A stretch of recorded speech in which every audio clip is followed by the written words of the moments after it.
અત્યારે છે ને હું મારા સાસુમાને એમ કહેતી હતી કે તમે જે માથે છે ને ચુંદડી ઓઢો છો ને તમને ખરાબ લાગે છે.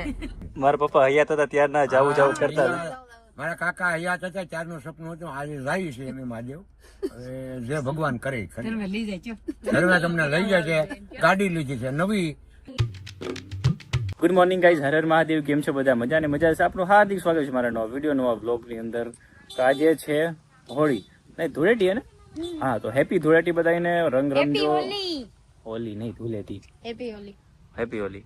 અને જો ગાઈસ મેં મહાદેવને કેટલા મસ્ત સંગાયડા, આમ જો સંગાયડા શું કહેવાય, મહાદેવ પણ આજે હોળી રમ્યા છે. જુઓ, આહા. અત્યારે અમે બંને જઈ રહ્યા છીએ ઉજ્જૈન મહાકાલ મહાદેવના દર્શન કરવા માટે. ફર્સ્ટ ટાઈમ અમે જે સ્કોર્પિયો લાવ્યા છે એ પહેલી જ વાર લઈને જઈએ છીએ ઉજ્જૈન. તો કોણ કોણ મારી સાથે આવે ચાલો વિઝિટ કરાવું. ઉજ્જૈન સાઈ છે, સાથે અમારે આવે છે મમ્મી, મહાદેવ, પાછળ દયા, કાર્તિક, વિજયબેન. આ તમારી ઓળખાણ કેમ આપું? મહાદેવ કહી દો. મહાદેવ ભાઈ ઉજ્જૈન જઈએ અમે. કેટલા ટાઈમ થી જવાનું હતું? હા, 2 વર્ષ આ કલ્પના હતી. હવે આજે આ મુહૂર્ત આવી ગયું મહાદેવ નું. મારા પપ્પા હયાત હતા ત્યારના જાવું જાવું કરતા હતા. મારા કાકા હયાત હતા ત્યારનું સપનું હતું, આજે જાય છે એમ મહાદેવ. હવે જે ભગવાન કરે ઘરમાં તમને લઈ જાય છે. ગાડી લીધી છે નવી, એટલે અમને ફરવા લઈ જાય છે. સપનું પૂરું થઈ જાય ને? અમારું સપનું પૂરું. મારા પપ્પા હતા ને ત્યારના આ લોકો એવું કહેતા ઉજ્જૈન જાવું ટ્રેનમાં જાવું. ત્યારે એટલી કઈ વ્યવસ્થા હતી નહીં ગાડી વાડીની. તો ત્યારનું સપનું આજ પૂરું થયું. ફર્સ્ટ ટાઈમ ગાડી આવે છે ને આ પેલા ઉજ્જૈન ના કામથી જ જાય છે. ધરાવવાનું છે તો ઠીક. મેં કીધું કેમ બેસી જાની બને ચૂપચાપ. મને એમ કહે છે સુધરીને બોલો થોડું. પ્યોર ગુજરાતી. ચાલો તો ઉજ્જૈન જાય છે ને તે ટાઈમ થઈ ગયો છે 11 વાગ્યે સવારના.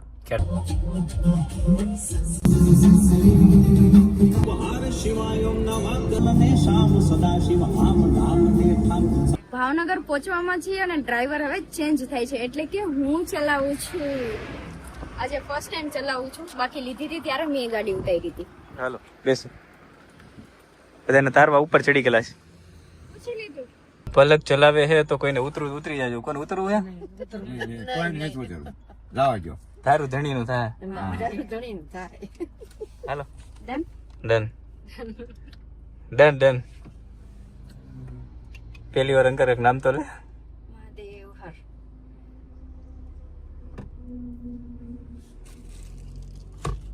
ભાવનગર પહોંચી ગયા છીએ અને જમી પણ લીધું છે.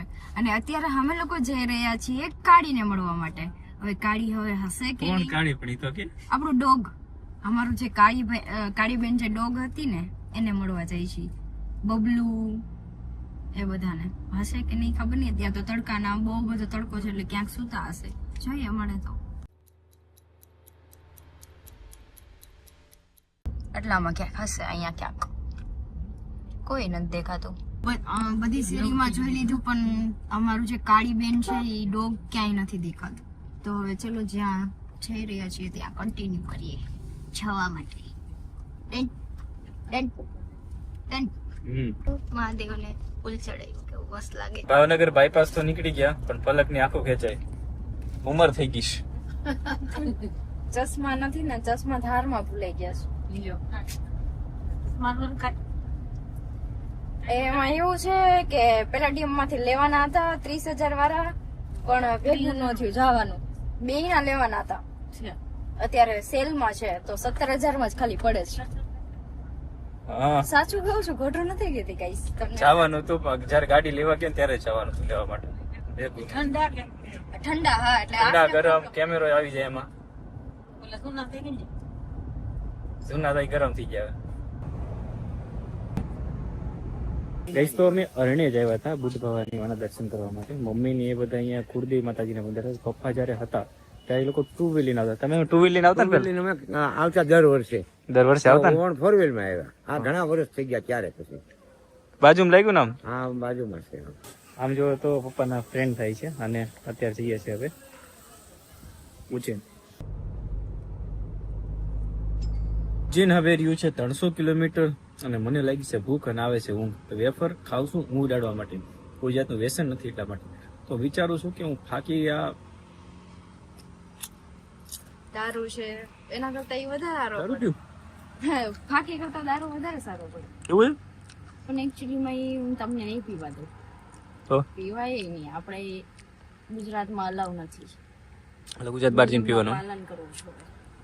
એટલે મેં ફાકીનું કીધું ને એટલા માટે ડબલ મિનિંગમાં એવું બોલે ને કે આપણો આ કાનમાંથી ધોવાળા નીકળે આ કાનમાંથી ઓલવાઈ જાય. બે કાનમાં નીકળવા જોઈએ એવું હોવું જોઈએ. એક કાનમાંથી નીકળે અને એક કાનમાંથી ઠરી જાય એવું ન હોવું જોઈએ. બે કાનમાંથી ને નીકળવા જોઈએ. હાલો હવે વડોદરા એક બ્રેક લીધો છે, 330 કિલોમીટર રહ્યું છે ઉચ્ચેર. ગાઈઝ મેં ધમો માટે છે ને એક વ્યસન લીધું છે જે બધા કરતા સારું હોય છે. ધાણા વરિયારી ધાણામાં વરિયારી વરિયાળી છે અને પછી આને શું કહેવાય મુખવાસ ટૂંકમાં તલ નહીં તલ હા વરિયાળી અને તલનો મુખવાસ લીધો છે એટલે એમને ઊંઘ પણ ના આવે અને વ્યસન પણ સારું. બધા વ્યસન કરતા. હાલો હવે નીકળીએ. કઈ જે સામે દેખાય ની પાવાગઢનો ડુંગર છે, અમે કોઈ દિવસ ગયા નથી. ક્યારેક ટાઈમ કાઢીને જાશું. જાવું ને હાલીને ચડવા. કેટલા પગથિયા હશે? 50,000. કઈ જાશું? રોપ એમ જાશું. રોપ કેદારનાથ ચડી ગયા તો અહીંયા તો ચડી જ જાય ને. કેમ કેદારનાથ તો કેટલું છે. તારું ડોકું અંદર ગળી જેવું લાગે તે પહેર્યું એટલે. પણ કમ્ફર્ટેબલ છે એટલે ગળાને આમ આરામ મળે એટલા માટે. આમ સીરી થોડી એમાં. Sorry યાર, સીરી ક્યાં આવી ગઈ આમાં? એલેક્સા છે. એલેક્સા પઈ ગઈ. ધમુનું ન માનતી. I'm not quite sure how to help you with that. Okay. પહેલા બધું ફ્રી કરી નાખ્યું બસ. તમુનું ન માનતી બેન થઈ ગઈ. લ્યો મારો મોબાઈલ ડિસ્કનેક્ટ કરી નાખ્યો. ગાઈઝ એક વાત તમને કહું, તમે પણ મને કોમેન્ટમાં કહેજો કે એ વસ્તુ બરાબર છે કે નથી બરાબર. અત્યારે છે ને હું મારા સાસુમાને એમ કહેતી હતી કે તમે જે માથે છે ને ચુંદડી ઓઢો છો ને તમને ખરાબ લાગે છે. તો હવે સાંભળો, ચુંદડી કેમ તમે પહેરો હો? કાનમાં આગળ ચક્કર આવે. એટલે હું કાનમાં હું હોઈ જાય કઈ હવા આવી જાય. આવા આવી બીજું કાનમાં કીડી ગળી જાય. જો ગાઈસ આજે અહીંયા ચુન્ની છે ને આ ઈ બાંધીને રાખે. ઈ છે ને આવી રીતના આમ કરીને અહીંયા મોટી બધી ગાંઠ વાળે તો ઈ કેટલું ખરાબ લાગે. તો મેં એમને હમણાં છે ને એમને મેં કીધું કે તમે હવે ચુન્ની નહીં બાંધતા, તો ત્યાં ચુન્ની કાઢી નાખી છે. તો મેં કીધું તમારે છે ને રૂ કાનમાં રાખવાનું. તો મને કે રૂ રાખો ને તોય કાનમાં કીડી ગળી જાય. તો મેં કીધું તમારે ને કાનમાં વાટ રાખવાની, મતલબ દીવા કરવાની જે વાટ આવે ને હા એ છે ને ઈ વાટ તું દાંત કાઢ લે પેલા. ઈ વાટ છે ને આ રીતના આમ રાખવાની છે. એની શું કહેવાય સળગાવવાનું હોય ને ઈ બહાર રાખવાનું. જયારે પણ કીડી ગળી જાય ને ત્યારે સળગાવી દેવાનું.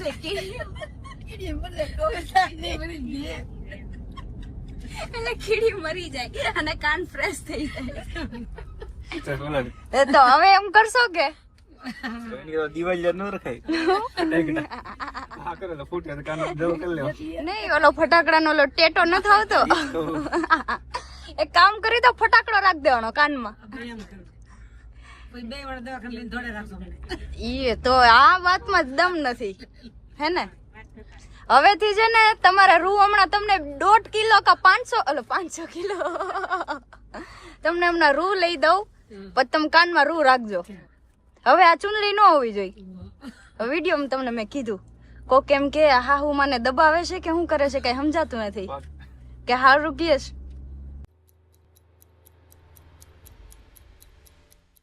તમારું શું કેવું છે? હારું કીધું ખરાબ કીધું? મેં તમે ડિસિઝન લ્યો. સારું કીધું ખરાબ લીધું. તમારું કેવું શું છે આ મારી બાબત વિશે? રૂવારી વાત હાસી છે. રૂવારી સાચી છે ને. અહીંયા આવી રીતના આમ ગાઈઝ રૂ નાખવાનું અને અહીંયા આવી રીતના આમ બહાર રહેવું જોઈએ. નહીં એમ નહીં. આમ કે કિલો આવ્યું. હાલો ખાલી રીર છે 286. 286. ગુજરાતી અડધું હિન્દી. પણ મને ગુજરાતીમાં નથી આવડતા 100 એકડા. એક મેં સ્નેપચેટમાં ફોટો પાડ્યો, હું તમને બતાવું અને તમે પછી છે ને મને કહેજો કે હું ઈ ફોટો બતાવું તો ધમુ મારી જોડે ત્યારે લગ્ન કરત એવું ફેસ કર. તો એમ એવું ફેસ હોત તો હું મારી જોડે લગ્ન કરત. બતાડું, જોજો. કોમેન્ટ કરીને કહેજો. આવું હોત તો તમે મેરેજ કરત. મન તો ના જ પાડે છે, પછી ખબર નહીં. હા ગાઈઝ, આ મારો ફોટો છે, કેવો આવ્યો આમ જુઓ. ગાઈઝ જો હજી એક મેં વિડીયો શૂટ કર્યો, આમ જુઓ. તો દેખાડા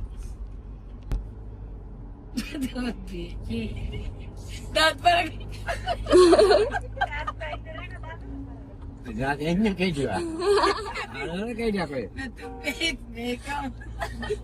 ગાઈઝ હજી એક હું છે ને વિડીયો શૂટ કરું છું, તમે જોજો.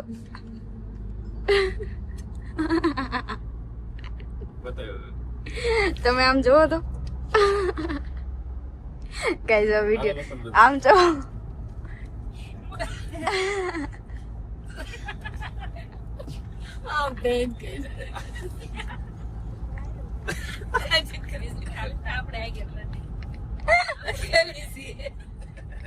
હવે બંધ થઈ ગયો ફોન જ. ક્યાં ગયું? આમ જો.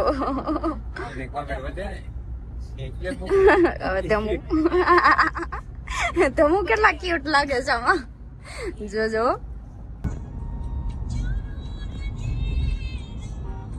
ગાઈસ તો અમે લોકો ફાઇનલી ઉજ્જૈન પહોંચી ગયા છીએ અને અત્યારે જઉં છું હું હોટલ માટે. હોટલ ગોતવી પડશે અને અત્યારે ટાઈમ થઈ ગયો ફિક્સ 10 વાગ્યા. બધાને જમવાનું પણ બાકી છે અને મમ્મી એ ફર્સ્ટ ટાઈમ ઉજ્જૈન આવ્યા છે. અને પપ્પા જ્યારે હયાત હતા ને ત્યારે બધાને ઉજ્જૈન આવવાનું સપનું હતું, પણ આજે ઉજ્જૈન આવવાનું સપનું બધાનું પૂરું થયું છે. તો આ હોટલ છે, એમાં વધારે પડતા અમે આવીએ ત્યારે રોકાતા હોય છે. તો ત્યાં જઈને ભાવ પૂછીએ શું કહે છે અને ગાડીની વ્યવસ્થા કરી દેશે મૂકવાની. હોટેલે તો પહોંચી ગઈ પણ કાઉન્ટર ઉપર કોઈ નથી, ખાલી કાઉન્ટર. ધંધાની તાણ જ નથી.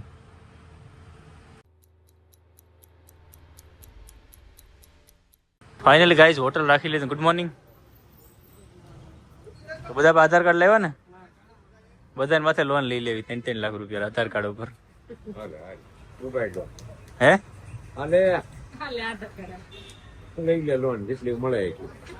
રૂમ મળી ગયા છે અને બધાના 3 રૂમ લીધા છે. બધા એક એક અલગ અલગ સૂતા છે.